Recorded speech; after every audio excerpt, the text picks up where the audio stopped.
El día de hoy en Visión Legal vamos a hablar acerca de qué es el embargo por deudas, y para ello vamos a continuación a presentarle al abogado Hugo Granda, que se encuentra el día de hoy con nosotros y a quien le agradecemos por estar aquí en Primera Visión. Muy buenos días, bienvenido, abogado.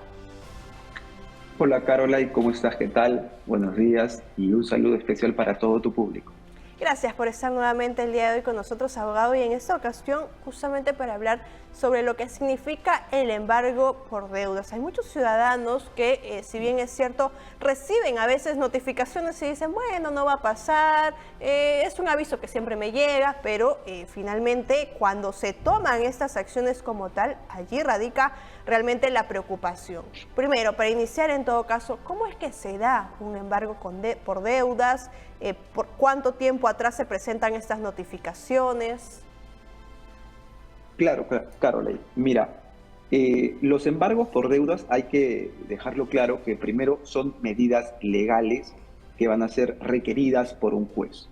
Y en el caso de las deudas como tal, pueden ser requeridas no solamente por bancos, sino también por acreedores particulares que pueden invocar que se les conceda este tipo de ejecución. Vamos a llamarlo ejecución forzada porque como provienen de una sentencia, de un proceso judicial, vienen siendo una de las etapas propias de la recuperación del crédito. Eso es por un lado. También los municipios pueden efectuarlo porque a veces también escuchamos de estos cobros coactivos. Claro que sí. Independientemente de quién sea el acreedor, puede ser una empresa, puede ser una persona natural, puede ser el Estado también, ¿no? Las municipalidades, cuando se da incumplimiento al pago de arbitrios, al pago de autovaludos, ellos también pueden, mediante un mecanismo distinto, llegar a un embargo por las deudas generadas. Correcto. Entonces, ¿cuál es el primer paso que se inicia para poder cobrarle finalmente por medio de un embargo a algún deudor, ¿no? Primero se da la solicitud para que se envíe esta notificación. Sí, no forma parte de nuestro marco normativo, pero de manera tácita existe un agotamiento de una etapa inicial por parte del acreedor en la que van a informar de la deuda, de repente van a intentar llegar a algún acuerdo previo, y si el acreedor ve insatisfecha de manera voluntaria el pago de la deuda, va a tener que recurrir al órgano judicial presentando una demanda, ¿no? En el caso de bancos, que es el más frecuente por parte de la población, van a ser demandas que se tramitarán en una vía procedimental ejecutiva, y una vez que obtengan una sentencia favorable, pasarían a la etapa de la ejecución forzada, donde ya entraríamos a hablar del embargo propiamente, quien va a afectar el patrimonio del deudor.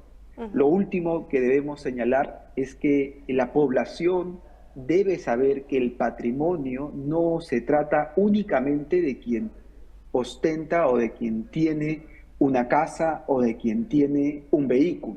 No, el patrimonio embargable en nuestro país lo constituyen tanto quien tiene una casa como quien tiene un vehículo, así como también como quien tiene un salario, respetando ciertos límites que la ley ha establecido, como el que tiene también ahorros en cuentas bancarias, como el que tiene también acciones en alguna empresa. Todo esto constituye el patrimonio de una persona y todos estos puntos pueden ser embargados.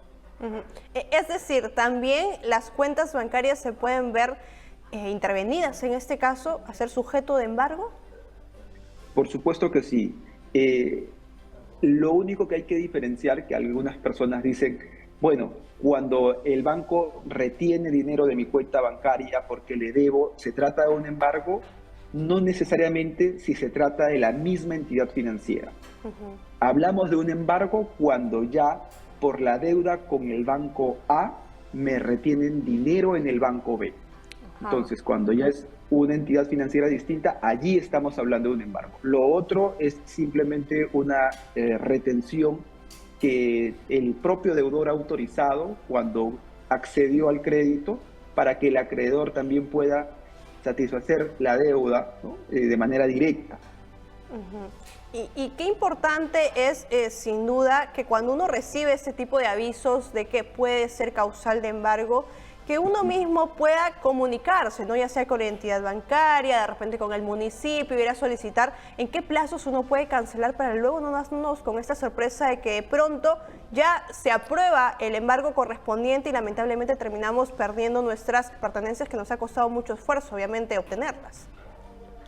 Eso es muy cierto, Carole. Es importante no ser esquivo a las comunicaciones, a las cartas que los señores puedan recibir producto del proceso de cobranza.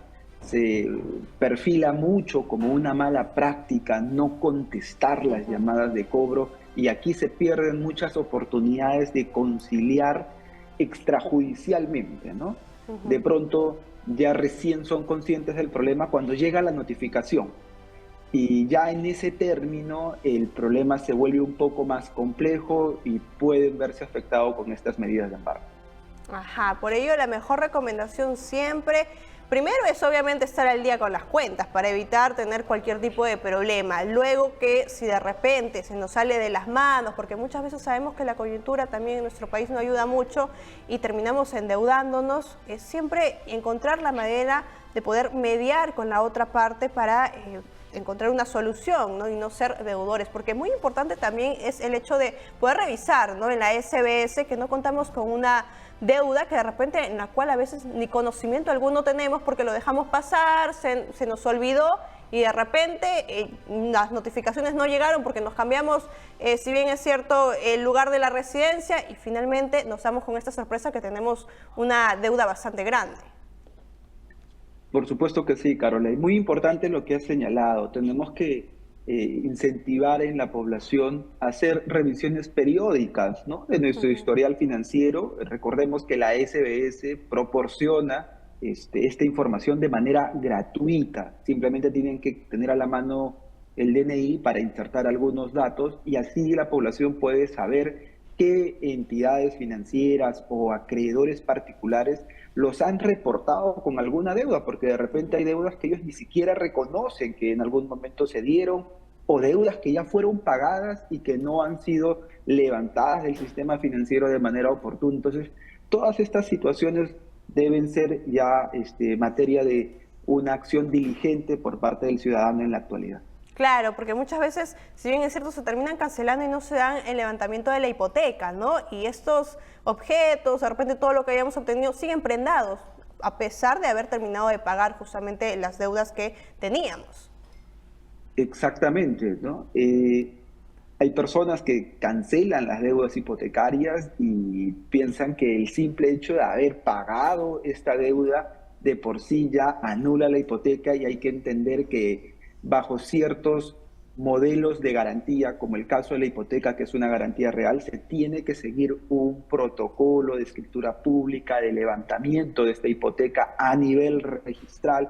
Entonces, no acaba simplemente con el hecho de pagar. En algunos casos, cuando se ha constituido una garantía, vamos a requerir el procedimiento regular para que se pueda levantar esta garantía sobre la propiedad que se dio, pues, ¿no? Como materia del crédito. Por supuesto. Bien, queda más que claro, sin duda, abogado. Cuéntenos usted algunas disposiciones finales, ¿dónde lo podemos encontrar también?